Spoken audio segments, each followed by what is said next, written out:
Me again. This time I'm doing a video on NAT translation, so still static NAT, but we're going to use an ACL and we're going to use a pool of external addresses. After this one I'll do a video which is the one most of us will actually be familiar with, is to use PAT. So let's hop into this one. Let's have a look at what is our running config at the moment. So IPNAT inside on our interface gigabit 00 on router 2, IPNAT outside on gigabit 01, and no other NAT on our serials or anywhere else for that matter. And down here, these are the commands we put in as static NAT for our demilitarized zone, that little blue area in the back there. So if you haven't seen that video yet, these are the commands for a static NAT where we're using individual ports. So port 80, port 53, TCP and UDP being used in there. And we'll leave that one in there because the rest of what we're doing will actually work quite happily with what we're going to play with as well. So what we need to do is we want this network, that network, to be able to use NAT and gain access to things outside. So we're not going to do particular ports on this one, we're just going to allow the whole pool of different addresses to get out, and we'll see how we go. So first of all we need to test that we do have connectivity. So let's ping 200.20.20.1, which is the external address up there, and we'll just see if this network down here has access, and it does, to 200.20.21. So I think my routing tables are wrong here. I think it's a packet tracer issue, so we won't spend too much time hassling about it. So let's ping 200.20.20.1, and that's all well and good. While we're on the inside, let's ping 2, and that should fail because this external router out there doesn't know where 192.168.10 dot whatever address is on there, because it's DHCP'd, is residing at the moment. So that's good, it's actually what we want. So let's go on to router 2 and start building up our NAT with a pool of addresses that will be on the outside. So conft, so if you've done the previous static NAT, some of these commands should work out. Okay, so IPNAT static, oh sorry, beg your pardon, jumped ahead there, didn't I? Actually going to create a pool first, so we're not going to go the inside option, so we're going to go pool and give it a pool name. So NAT pool, again in capitals, and now we put our start address, our end address, and the subnet mask that we're going to play with. Now the pool of addresses could belong to this network, 200.20.20 network /24, or it could be something different, and we'll do it differently just to show. So let's go for 200.30.30.1 as the starting address. The end address of our pool still should be on the same network here, so let's go for number 6 there. So we've got 6 addresses to play with, and we'll use it as C class subnet mask, but you can and probably should get a limited range from your ISP. They're not just going to give you 250 addresses to play with. So with that in mind, let's just change it up a bit. So 248 should be the range, and it doesn't like us. 240. Oh, hang on. Have I messed my command? Might have mask in there. Yep, that's of course net mask. 255, 255, 255, 248, and we're happy with that. Good. Always forget that for some reason. Always just assume it's in there. Okay, so we've created a pool. So step 1, create a pool. Step 2 is actually create an access list that covers the address spaces that we want to get out of the inside networks. So I'm going to use a single ACL, so access list, and we're just going to use a standard one, and we're going to permit 192.168.0.0, so anything that starts with 192.168 we're going to permit out of this network. Now we can be a bit better than that, but that's fine. If you remember your ACLs, this is a standard ACL, it's just using IP, and in our case we're only going to match the first 2 octets there because we've got the wildcard mask which has the 00 there. We don't care about where the ones are with this wildcard mask. And then there's an implied deny everything else beyond that, so these 10 networks won't be able to get out. And that's okay for us. So there's an access list number 1. If you use a named ACL, name it something like NAT ACL, and that will be able to get through as well. Okay, so we've got 2 things, our pool and an ACL. We need to combine them now in our NAT command. So IPNAT inside source, our source is going to be our list. So it's not a static, which is what we did before. We're going to use a list, which implies dynamic, but there's still only a limited set of external addresses or that we can actually play with. And the list is going to be the list number 1, and then we add our pool, and what's the pool name?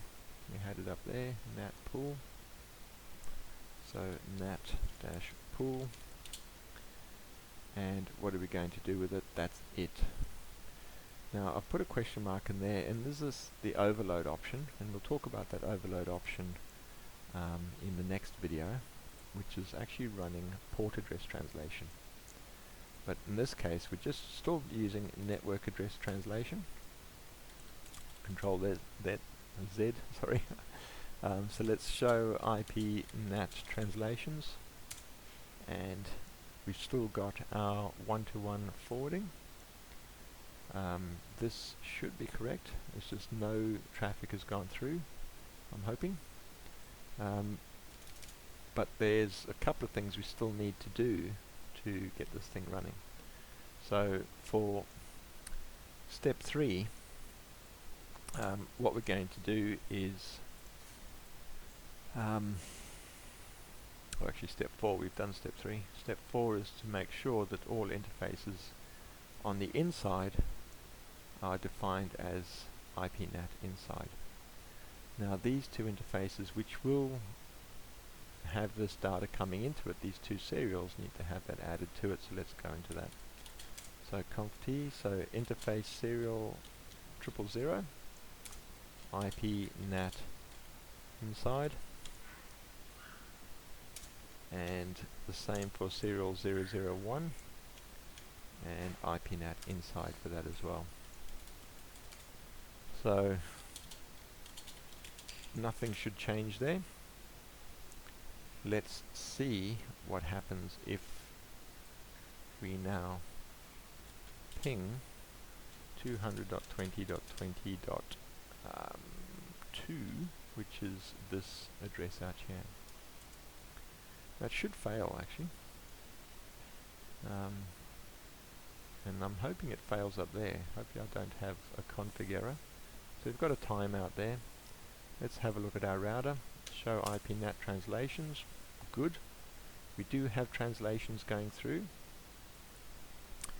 In our case, we've got this inside global here, so this is the first address out of our pool.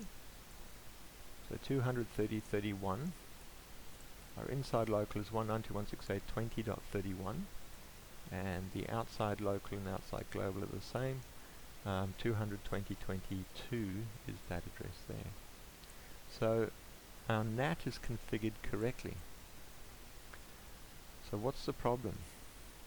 Let's have a look at it in simulation mode. Always handy, isn't it? Why do I keep doing that? Skip. And let's do that again. And ICMP is going to run through, it's going to hit this router, it's going to be NATed. Let's double check that it is.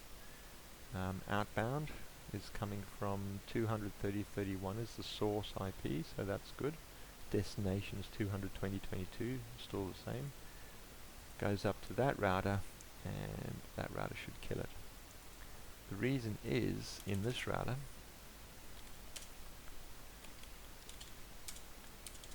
and I don't know why I configured that, show IP route, because we've used this pool outside of the range of this networking here, there's no route to the 230.30 network. So we need to actually add one on this router. So IP route 200.30.30.0 with 248 was our subnet mask, and we're going to send it down to 200.20.20.1 as our config. So if we show IP route on our ISP router there, we've got a static to get to this network. So let's capture forward, that failed. Let's send another one through. We should have an updated config. It comes back and all well and good. Now this is a bit interesting because there's no IP address configured on any of these interfaces for the 230.30 network. It's just NAT doing it. So this router is quite happy to do it. It chucks NAT on there, ships it out. This router just receives it. It doesn't have to be anything. It just receives it and goes, well, I know of a path, I'll just send it back to that. This one gets it back and it kind of unnats and off it goes. So that is our pool. Let's show IP NAT translations again. So that's all good. Let's show run and look at our configs that we put in. So we've added a couple of bits and pieces. We've got IP NAT inside for our serials now. This IP NAT inside was there for our static that we had there. IP NAT, inside for our static there. Outside is that one there. If we weren't running this demilitarized zone, then we would have inside, inside, inside, and outside, and the same rules apply will be applied to everything across there. So all well and good for that. And let's go down and actually have a look at our information. So we've got our access list. In this case, we've created access list number 1, a numbered one, which is just permitting anything that starts with 192.168 to be used. So this ACL is being applied to NAT. And we've created a pool, IP NAT pool, and we've said that 230.31 up to 230.36 with this particular net mask, so the 6 different addresses that we have in there are put in, and then we've combined the two together. So step 1, create the NAT pool. Step 2, create the ACL. Step 3, combine the two together. So IP NAT inside source, grab the list, grab the pool, and that's it, done. These commands are still running with one-to-one forwarding. Everything's fine. We're good. That's it. We have done pool with ACL. So the next video will be actually a little bit shorter than this. Has overload in it. So I don't know if you remember that one. So IP NAT inside source list 1 pool, NAT pool overload will go in, but not using the pool. We'll do the normal way, as it were. Okay, thank you for that, and we'll catch you in a minute.